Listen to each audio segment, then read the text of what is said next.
Without consulting his superiors, Semmelweis posted a notice on the door of the clinic, ordering all the doctors to wash their hands in chloride of lime. It was not a popular move.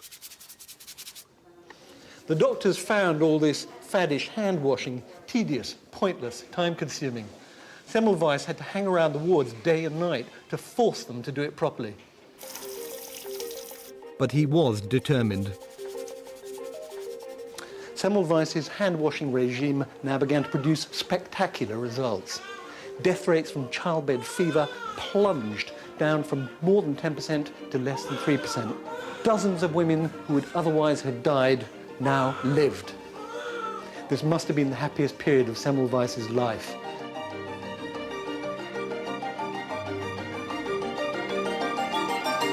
But he was living on borrowed time, because he had not convinced the doctors. He had no rational or scientific explanation of how dirty hands could cause death. The women were dying from what we now call septicemia, blood poisoning. Semmelweis had no idea of its cause. He just knew he was onto something. However, with some simple equipment that Semmelweis didn't have, I can show you what he was up against. Now, I have over here some agar jelly. And what this is going to be useful for is I'm going to dip my hands in it, roll them around, and 3 days ago I did exactly what I've just described, and this was the result. Can you see that? Isn't that lovely? There are lots of little colonies on there, in fact tens of millions of bacteria. One lot is apparently a relative of the bacteria that causes MRSA. If that got into an open wound, it would do you no good at all. Now, next what I'm going to do is I'm going to add some bleach. This is the equivalent of chloride of lime. Right. Give them a good scrub. Oh, lovely. Now what I need to do is I get another one of these and I dip my fingers again, roll them around. And you can see much improved. There are colonies there. There are far fewer of them. Semmelweis knew dirty hands caused disease, but he couldn't explain why. And without a proper explanation, his colleagues just laughed at him. The idea that a bit of dirt around your fingernail was enough to kill you was ridiculous. They live in a world in which they've never thought of germs. They know that if you look at a wound through a microscope, you will see lots of tiny things crawling around in it. They believe that they are spontaneously generated, and they regard them as harmless. It's irrelevant. They pay no attention to them. Semmelweis's boss and his fellow doctors were sick and tired of his ideas. So when his contract came to an end, it was not renewed, and he went home in disgrace to Budapest.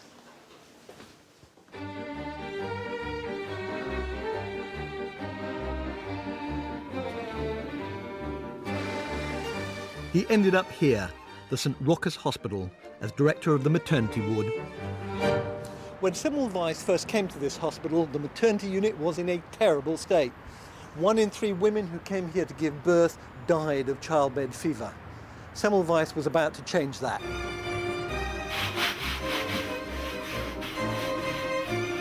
He started a rigorous campaign of cleanliness.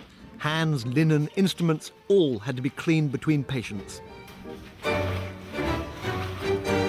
The hospital has been modernized. 150 years ago, Semmelweis prowled these corridors trying to catch people who were disobeying his orders. He did not make friends, but he did make progress.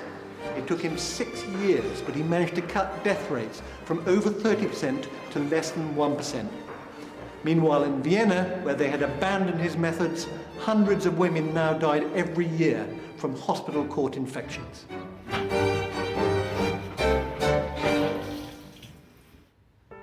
But the Hungarians were as cynical as the Viennese.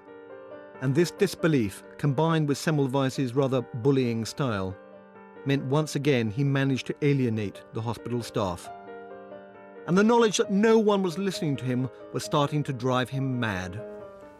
Semmelweis, who has made the most extraordinary and brilliant discovery, can't explain that discovery to doctors in a way that makes sense to them. He knows how to prevent deaths by the thousands, by the hundreds of thousands, and no one will listen to him. It's the most dreadful position to be in, and he cannot stand it. Semmelweis was desperate. He used to come regularly to this chapel, which is attached to the hospital, to pray to God for his forgiveness. He began writing to doctors, accusing them of being murderers, and he would break down in lectures with bouts of uncontrollable weeping. He would also go out into the streets, stop any couples he met, and implore them to make sure, should they ever have children, their doctors washed their hands before delivering. His young wife found it increasingly hard to cope with his behaviour. Driven to despair, Semmelweis now decided to do what he'd been avoiding for years: write a book. In 1860, sitting at this desk, Semmelweis finally finished writing up his life work. Unfortunately, it is rather rambling and repetitious, but it does contain the essence of his ideas.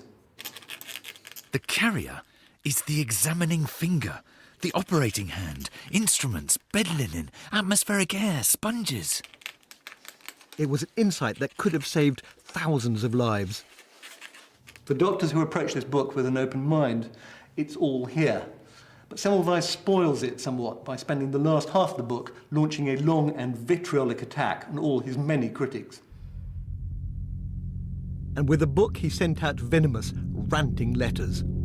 And you, Herr Professor, have been partner in this massacre. Murderous deeds which were committed by the midwives and physicians in Würzburg. Childbed fever. I declare before God and the world that you are a murderer. The book was badly received and fed his already evident paranoia. He took to heavy drinking and to prostitutes. With his behaviour becoming increasingly erratic, his wife reluctantly agreed to a plot concocted by Semmelweis's doctors. She proposed a family holiday to Austria. When they got to Vienna, his wife suggested they go and visit a friend's hospital. But when they arrived, Semmelweis was seized and dragged off to a padded cell. The hospital was, in fact, a lunatic asylum. What happened next is confused. There are different stories. He was either beaten up or he cut his finger. But whatever the reason, days after arriving in the asylum, he became very ill. He developed multiple abscesses, a swollen abdomen, and rising fever. He died 2 weeks later of septicemia, blood poisoning, the same condition that had killed his friend and all those women.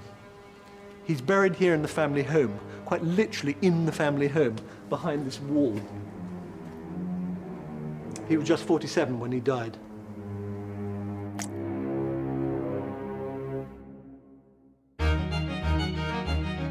And there's a final tragic twist. By the time Semmelweis died, someone else had already found the missing piece of the puzzle that could explain why dirty hands cause disease. In France,